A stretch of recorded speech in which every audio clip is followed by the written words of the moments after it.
semuanya, balik lagi di Geek Shy Channel. Oke, balik lagi di channel kita. Kita baru aja nonton 28 Years Later. Oke, salah satu trilogi di franchise zombie post apokaliptik lah. Salah satu yang cukup lama juga sih ya.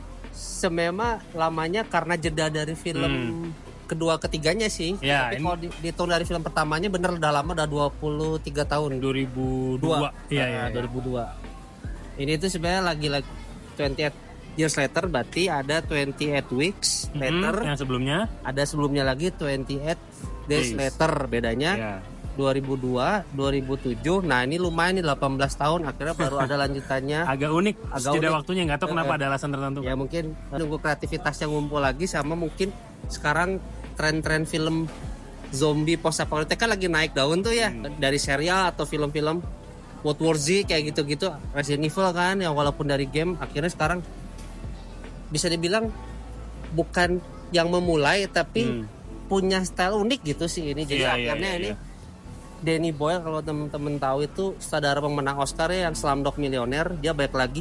Ini mungkin kayak roots pertamanya film ini indie gitu dulunya. Jadi sekarang setelah udah punya nama, udah punya kreativitas yang cukup, lagi-lagi dibantu penulis Alex Garland, lagi-lagi terlibat lagi. Ini tuh nulis Civil War, terus Ex Machina, terus sama yang kita terakhir nonton barusan Warfare. Nah jadi ini sebenarnya duo itu balik lagi setelah film pertama 23 tahun silam, balik lagi lah sekarang. Itu sedikit background ya. Dan agak sedikit hype karena dulu ada Cillian Murphy ya di Cillian Murphy yang film pertamanya. Waktu itu ya belum menang Oscar kayak sekarang, tapi saya bisa dibilang karir awalnya dari film itu. Memang kalau secara plot utama ini adalah terusan linear langsung dari film satu dan keduanya, dan langsung. Memang seperti bener-bener literally kayaknya itu awalnya 28 hari, terus minggu, dan ini jadi tahun. Dan memang secara Thailand juga sometimes won't heal anything. Kan dikiranya dengan seiring berjalannya waktu, ada asumsi kan nanti akhirnya si virusnya ya lagi-lagi dari viral infection bakal menemukan penawarnya sendiri.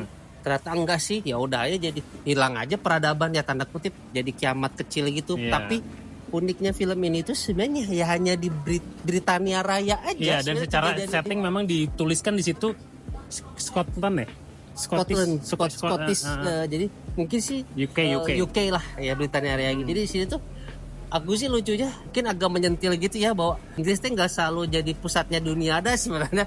Maksudnya malah di sini tuh dia tuh awal outbreaknya malah dia di karantina dari dunia luar. Jadi teknologi yang mungkin di dunia luar udah maju seperti sekarang tahun 2025 pada umumnya, di mereka tuh apa jadi kayak orang Inggris tuh jadi kayak ketinggalan 28 tahun gitu. Dan lucunya ini teh ditampilkan dengan sebaik mungkin gitu. Si Danny Boyle tuh ya udah aja kita anggap aja Inggris tuh udah berhenti di tahun 2007 aja. Jadi ya perkembangan sekarang kayak ada internet atau misalnya ada sistem delivery service by online gitu, kayak gitu mereka nggak ngerasain tuh kayak gitu karena dunianya udah berhenti aja di situ. Tinggal survival aja. Nah, Gigi udah disebutkan di situ bahwa kondisi peradabannya seperti terhenti, dan memang itu yang jadi daya tarik buat gue adalah ini ya seperti film apokalips pada umumnya, akhirnya kan akan membentuk satu faksi-faksi. Iya, peradaban atau perkumpulan komunitas, dan akhirnya menciptakan dari poros utama cerita ini, yaitu ada sebuah desa lah. Sebuah desa. Nanti kita nggak akan ceritain lebih detail, cuman gue mau komentarin dari sudut pandang, nggak tahu sih, gue dari awal sampai pertengahan tuh gue sangat suka. Jadi film ini digambarkan dengan sangat agak ada unsur indinya, jadi menurut gue cukup puitis secara pengambilan gambar dan visualnya. Dan gue udah lama nggak deg-degan nonton film zombie, dan tadi terjadi. Dan itu gue sangat appreciate gitu. Ini keren banget gitu. Dan ada satu fakta gue baru baca juga sih, bahwa di sini digunakan pengambilan gambar yang agak unik, yaitu nanti teman-teman bisa lihat sendiri, seperti ada movement kamera yang aneh. Itu pakai iPhone handheld semuanya sih. Jadi di sini tuh si Danny Boyle bereksperimen tuh kayak found footage gitu. Jadi nggak yang terlalu sinematik yang kayak pakai kamera IMAX atau gimana, tapi kayak kehidupan sehari-hari, tapi dengan jadi kerasa dikejar-kejarnya, kerasa dikejar-kejarnya gitu. Walaupun mungkin karena settingannya UK secara line up udah bagus kali ya. Bagus, Jadi walaupun nggak, ibaratnya nggak sinematik amat, tetap bagus gitu secara visualnya gitu. Itu yang dua itu yang tadi mencolok di gue banget. Walaupun di mungkin apa ya, habis babak tengah ke belakang tuh agak, gue nggak tahu ada yang berkurang nggak sih? Agak sebenarnya sih, jadi gini, konflik utamanya awalnya kan sebenarnya ini kita nyinggung dikit aja plot. Jadi sebenarnya kan seorang bapak diperankan oleh Aaron Taylor Johnson pengen mendewasakan anaknya, bahwa di desa itu tuh ada sebuah ritual, anak sama bapaknya harus dilepas, harus survive dulu lah di dunia luar. Rata-rata sebenarnya intinya gitu. Pas dia udah balik ke kampungnya lagi, ada misi keduanya. Nah, misi keduanya itu akhirnya ya mohon maaf jadinya agak ngedragging gitu ya. Oh betul kan, gue setuju juga tuh. Cuman tujuannya saya mulia. Nah, aku sukanya Danny Boyle itu suka ada nyisipin kemanusiaan di tengahnya gitu. Jadi iya memang dunia teh hancur, udah nggak ada harapan, orang manusia biasa bisa jadi gila, apalagi yang terinfeksi gitu kan. Jadi kayak gitu teh. Tapi di situ teh masih ada apa sebutannya? Kebaikan kecil lah gitu di situ. Nah, di situ intinya akhirnya anak sama ibunya diperankan oleh Jodie Comer. Aku suka banget aktor saat itu. Cuman pengen cari jawaban ibunya itu sakit apa gitu. Jadi mah spoiler alert ya lah ya, mungkin nanti. Cuman sepanjang itu ternyata dia ketemu orang-orang asing walaupun singkat. Nah, itu aku suka Danny Boyle itu gak terlalu diromantisasi pokoknya. Ya people teh come and go aja gitu. Di dunia kayak gini mah nggak bisa namanya ada sahabat sejati atau misalnya kecuali keluarga ya. Jadi di sini akhirnya bisa ketemu sama tanda kutip main scientist diperankan oleh Ralph Fiennes sebagai Dr. Carson. Udah dapet situ aja. Nah, plot yang cerita yang keduanya itu mungkin bagi beberapa orang teh jadi agak dragging gitu. Walaupun akhirnya ditutup dengan ada benang merah dari awalnya.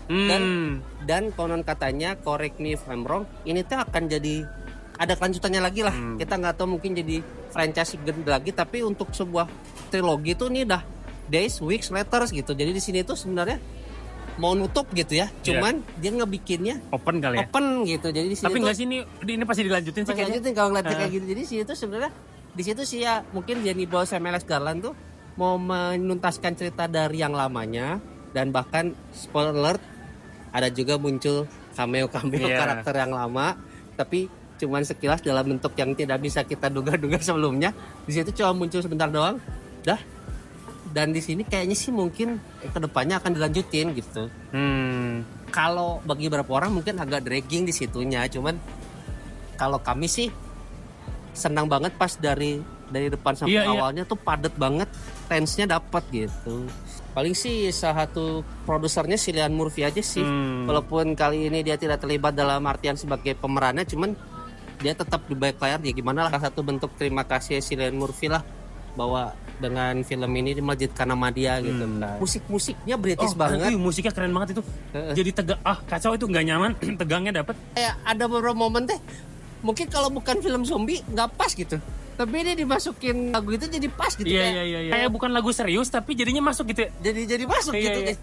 Aku paling notable tuh lagunya Tom Jones, Delilah itu. Sebenarnya tuh kalau liriknya tuh kayak tentang percintaan dengan wanita yang tergila-gila, tapi itu di sini intinya berarti kadang di dunia post apokaliptik teh gak ada salahnya loh merecall lagu-lagu yang lama gitu kan. Mungkin bagi orang Inggris ya lagu-lagu yang terbaru mereka dengar kan udah gak akan ada tuh. Misalnya Ed Sheeran dan kawan-kawan gak ada di zaman itu. Jadi ya akhirnya callback aja ke lagu-lagu lama gitu. Karena di sini aku suka di situ sih. Jadi si Danny Boyle sama Alex Garland bisa bagus setting waktu itu, bisa akurat jadinya. Akurat gitu. Jadi bahwa teknologi yang bisa dibilang udah maju teh berhenti aja gitu digambarkan di ruang lingkup UK itu ya aja gitu. Ya bisa dibilang jadi kampungan lah jadinya UK sekarang. Cuman bagus sih gitu, jadi kayak what if ya. Kayak gimana kalau kampungan tuh gitu. Ya kayak gitu, jadi bener what if. Oke, langsung kita simpulkan aja bahwa gimana ya. Menurut gue sih kalau teman-teman cari tontonan, menurut gue gue kan udah cukup banyak nonton film zombie dan gue suka kebetulan ya. Ini cukup fresh. Kalau teman-teman pengen nonton, kan kita udah debutin Days Later sama Weeks Later, udah ada kok di OTT. Days Later terakhir dicek ada di video, nggak boleh nyebut merek tapi nggak apa-apa. Terus 28 Weeks Later udah ada sih di Disney Plus sama Netflix kalau nggak. Jadi misalnya sebelum nonton ini mungkin bisa dicek dulu lah, karena walaupun tidak plek-plekan nyambung, tapi sebenarnya biar kebangun gitulah gitu. Kalau di bioskop seru juga sih karena soundnya bagus banget. Soundnya bagus. Rating kalau saya sih jujur sih kalau ini sih saya kasih 8-6 sih. Oke. Gue masih di 80 sih. Oke lah. Berarti di 83. Iya. Maksudnya ternyata bukan cuma gue doang yang cukup wah ini keren banget gitu, excited banget. Jadi ternyata Gigi pun menilai tinggi film ini. Oke. Jadi teman-teman bisa buktikan sendiri ke bioskop ya seperti apa, sebagus apa, biar optimal di bioskop kali ya. Bioskop walaupun sebenarnya ke IMAX tapi bagus lah. Bagus. Keren banget lah itu. Oke, kayaknya ada gitu ya untuk impresi kali ini. Awal kita. Mungkin teman-teman udah nonton, jangan lupa subscribe, share ke teman-temannya. Sampai jumpa di video selanjutnya. Bye bye.